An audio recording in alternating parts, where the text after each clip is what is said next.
नमस्कार, मैं उपम, बिहार न्यूज में आपका स्वागत है। खबरों के बनने से पहले डालते हैं एक नजर आज की सुर्खियों पर। सीएम सम्राट चौधरी का सख्त आदेश, काम लटकाने वाले अधिकारियों पर गिरेगी गाज, 30 दिनों की तय सही समय सीमा। राजगीर को मिलेगी बड़ी सौगात, वन विभाग बनाएगा बिहार का पहला इको रिजॉर्ट, जल्द होगा टेंडर जारी। बिहार में कृषि स्टार्टअप को मिलेगा बड़ा बढ़ावा, युवाओं के लिए खुलेंगे रोजगार के नए अवसर, सरकार बनाएगी single window system. Bihar police का बड़ा एक्शन, हर थानेदार की बनेगी पूरी प्रोफाइल, शिकायतों के बाद तबादले की तैयारी तेज। केन विलियमसन के संन्यास पर भावुक हुए विराट कोहली, दोस्ती और क्रिकेट सफर को किया याद, कहा आपके साथ बिताए हर पल हमेशा याद रहेंगे। बढ़ते हैं शाम तक की बड़ी खबरों की ओर विस्तार से। बिहार विश्वविद्यालय के कर्मचारियों को मिला 999 करोड़ का बड़ा फंड। बिहार सरकार ने राजकीय विश्वविद्यालय और डिग्री कॉलेजों के शिक्षकों, गैर शिक्षण कर्मचारी और पेंशन भोगियों के लिए 999.84 करोड़ रुपए का फंड जारी किया है। यह राशि मार्च से मई 2026 तक के वेतन, पेंशन और अन्य सीमांत लाभुकों के लिए भुगतान के लिए दी गई है। इसमें 419.5 करोड़ वेतन और 580.79 करोड़ पेंशन के लिए निर्धारित है। मगध विश्वविद्यालय, बिहार विश्वविद्यालय और ललित नारायण मिथिला विश्वविद्यालय को सबसे अधिक बजट मिला है। अन्य विश्वविद्यालय को भी राशि आवंटित की गई है। सरकार ने सभी कुलपतियों को तुरंत बैंक ट्रांसफर सुनिश्चित करने के निर्देश दिए हैं ताकि कर्मचारियों को समय पर भुगतान मिल सके। 30 दिनों में काम नहीं हुआ तो अफसरों पर होगी कार्रवाई। बिहार के मुख्यमंत्री सम्राट चौधरी ने जनता में काम देरी करने वाले अधिकारियों पर सख्ती दिखाते हुए बड़ा कदम उठाया है। सरकार ने ऐसी ऑनलाइन व्यवस्था लागू की है जिसमें आम लोगों के काम 30 दिनों के भीतर घर बैठे निपटाए जा सकेंगे। यदि कोई अधिकारी 30 दिनों के भीतर काम नहीं करता है तो 31वें दिन उसके लिए खिलाफ कार्रवाई की जाएगी। मुख्यमंत्री कार्यालय की निगरानी में ऐसे करीब 2700 अधिकारियों की पहचान की गई है। सम्राट चौधरी ने कहा कि सरकार के लिए जनता सर्वोपरि है और लापरवाही या काम लटकाने वाले अफसरों को अब जवाबदेह बनाया जाएगा। बिहार में कृषि आधारित स्टार्टअप को मिलेगा बड़ा समर्थन। बिहार के कृषि मंत्री विजय कुमार सिन्हा ने कहा कि कृषि आधारित स्टार्टअप को बढ़ावा देकर युवाओं के लिए रोजगार के नए अवसर सृजित किए जाएंगे।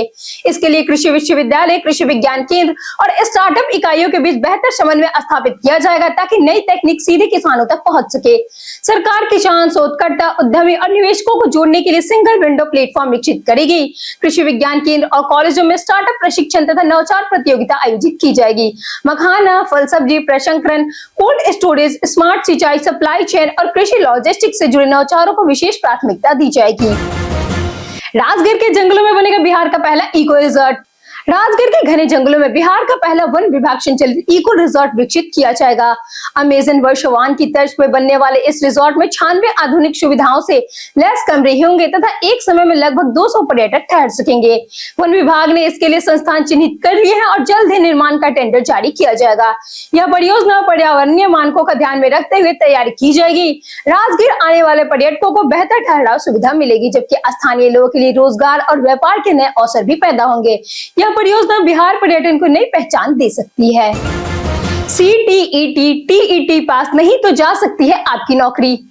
सुप्रीम कोर्ट के निर्देश के बाद बिहार के शिक्षकों के CTET या TET पास करना अनिवार्य हो गया है।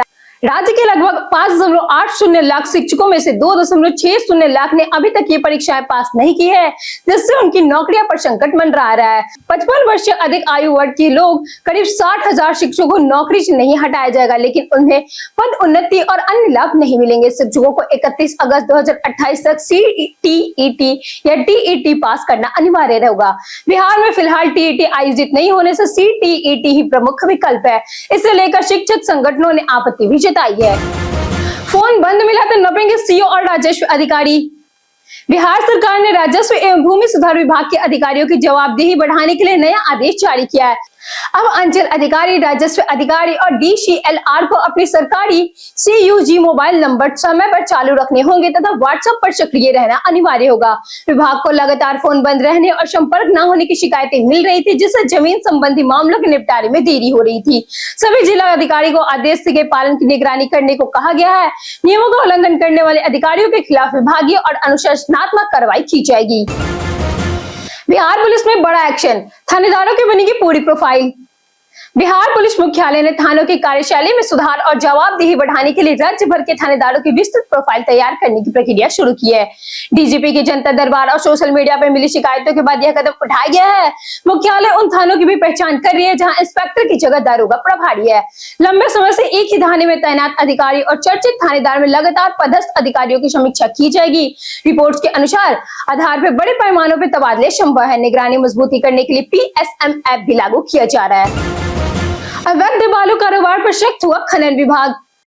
बिहार में मई 2026 के दौरान बालू खनन से होने वाले राजस्व एवं गिरावट पर खनन एवं भू तत्व विभाग ने सख्ती दिखाई है। विभाग ने 28 जिलों के अधिकारियों को राजस्व वसूली बढ़ाने और अवैध बालू खनन, ढुलाई व बिक्री के खिलाफ अभियान तेज करने का निर्देश दिया है।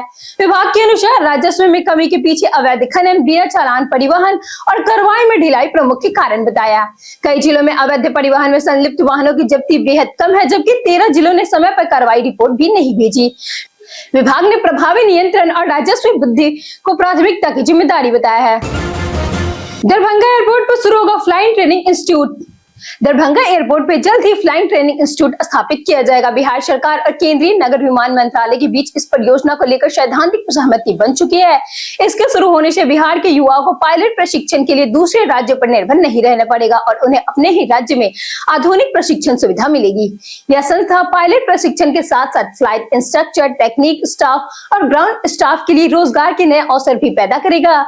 FTO के संस्थापन से दरभंगा एयरपोर्ट की पहचान एक प्रमुख एविएशन और प्रशिक्षण केंद्र के रूप में और मजबूत होगी। रेलवे स्टेशनों पर जल्द खुलेंगे प्रीमियम फूड ब्रांड आउटलेट्स। पूर्व मध्य रेल ने रेलवे स्टेशनों पर यात्रियों को बेहतर और गुणवत्तापूर्ण खान-पान सुविधाएं उपलब्ध कराने के लिए प्रीमियम ब्रांड कैटरिंग आउटलेट्स की योजना में काम तेज कर दिया है। पटना में आयोजित हितधारक परामर्श बैठक में 40 से अधिक फॉर्म के प्रतिनिधियों ने भाग लेकर संविदा अवधि, पात्रता मानदंड, क्षेत्रीय और राष्ट्रीय ब्रांडों की भागीदारी तथा आधुनिक खान-पान व्यवस्था पर सुझाव दिया।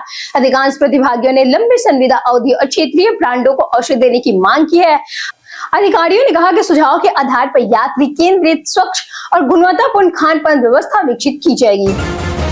घर खरीदने वाले के लिए अलर्ट, रेरा ने जारी की चेतावनी। रेरा ने राजधानी और आसपास के क्षेत्रों में फ्लैट व प्लॉट खरीदने के नाम पर लोगों को ठगने वाले बिल्डरों के खिलाफ बड़ा अभियान शुरू किया है। सैटेलाइट आधारित जांच में 19 संदिग्ध बिल्डर और परियोजनाओं की पहचान की गई है, जिन पर रेरा नियमों के उल्लंघन का संदेह है। जिला प्रशासन, नगर निकाय और रेरा की संयुक्त टीमों ने भौतिक सत्यापन शुरू कर दिया है। अधिकारियों ने चेतावनी दी है कि गैर पंजीकृत परियोजनाओं में निवेश करने से खरीदारों का पैसा फंस सकता है। रेरा ने नियम तोड़ने वाले बिल्डरों पर जुर्माना, कानूनी कार्रवाई और जेल तक की नौबत आ सकती है। वैशाली के मठ से मिली 100 साल पुरानी 52 पांडुलिपियां।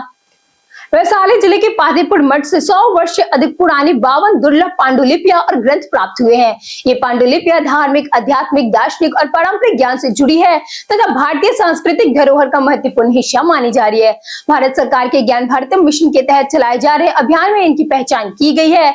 जिला प्रशासन ने मठ के महंत को सम्मानित करते हुए पांडुलिपियां के सूचीकरण, अभिलेखीकरण, डिजिटलीकरण और संरक्षण की प्रक्रिया शुरू कर दी है।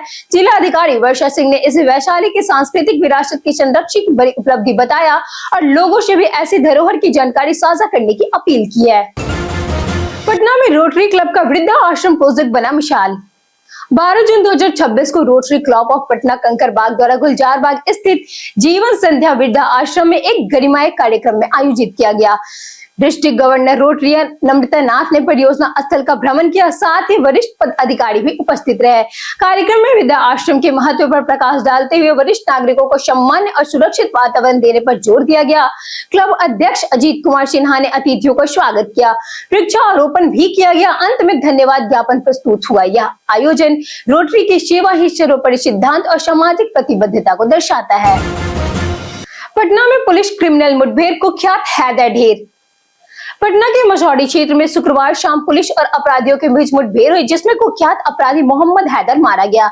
पुलिस को मनीचक इलाके में अपराधियों के जुटने की सूचना मिली थी, जिसके बाद छापेमारी की गई। पुलिस को देखते ही बदमाशों ने फायरिंग शुरू कर दी। इस दौरान मसौढ़ी के प्रभारी थाना अध्यक्ष राहुल कुमार के पैर में गोली लगी, जबकि सब इंस्पेक्टर संजय कुमार भी घायल हो गए। जवाबी कार्रवाई में पुलिस ने मोहम्मद हैदर को ढेर कर दिया। घायल पुलिस अधिकारियों को पटना रेफर कर दिया गया। फरार अपराधियों की तलाश में पुलिस लगातार छापेमारी कर रही है। केन विलियम्स के संन्यास पर भावुक हुए विराट कोहली। केन विलियमसन के संन्यास पर भावुक हुए विराट कोहली। विराट कोहली ने न्यूजीलैंड के दिग्गज बल्लेबाज केन विलियमसन के अंतर्राष्ट्रीय क्रिकेट से संन्यास लेने पर भावुक संदेश साझा किया। कोहली ने विलियमसन को शानदार कैरियर के लिए बधाई देते हुए कहा कि प्रतिद्वंदित से दोस्त बने और इस रिश्ते की याद के लिए अनमोल है। विलियमसन ने अपने कैरियर में 368 मैचों में 19,346 रन, 48 शतक और 6 दोहरे और शतक बनाए। उनकी कप्तानी में न्यूजीलैंड ने 2 विश्व कप फाइनल, 3 सेमीफाइनल खेली और 2021 में विश्व टेस्ट चैंपियनशिप जीती। कोहली ने उन्हें भविष्य के लिए शुभकामनाएं देते हुए कहा कि अपने अपने काम कर दिया, अब जिंदगी का आनंद लेने का समय आ गया है। बीते दिन हमारे द्वारा पूछे गए सवालों का जवाब आप लोगों में से बहुत लोगों ने हमारे कमेंट सेक्शन में लिख कर दिया है। जिन्होंने हमारे द्वारा पूछे गए सवालों का जवाब दिए हैं उनकी नाम है राजकिशोर महतो, लाल बाबू महतो, कमिश्नर राजकिशोर महतो, लाल बाबू महतो, कामेश्वर सिंह, अर्जुन राम, राम कुमार, मिंटू सोनी, अबोध कुमार, रंजीत मिश्रा, अमित प्रिया, रवि मोहन वर्मा, हरेंद्र सिंह, कौशलेंद्र सिंह, धीरज कुमार, बापूलाल मरांडी, राकेश मिश्रा, मनोज दास, पारस कुमार, राजेंद्र तांती, जितेंद्र ठाकुर, लक्ष्मी मेहता और अनवर करीम खान। इसी के साथ बढ़ते आज के सवाल का, और आज का सवाल है, महिलाओं की सुरक्षा को लेकर आप कितने संतुष्ट हैं? आप अपना जवाब हमें हमारे कमेंट सेक्शन में लिखकर जरूर बताएं। आज के लिए इतना ही। बिहार की तमाम खबरों के साथ बने रहने के लिए देखते रहिए बिहारी न्यूज, और साथ ही अगर आप यूट्यूब चैनल पे देख रहे हैं तो चैनल को सब्सक्राइब करें, और अगर आप फेसबुक पेज पे देख रहे हैं तो लाइक और फॉलो जरूर करें।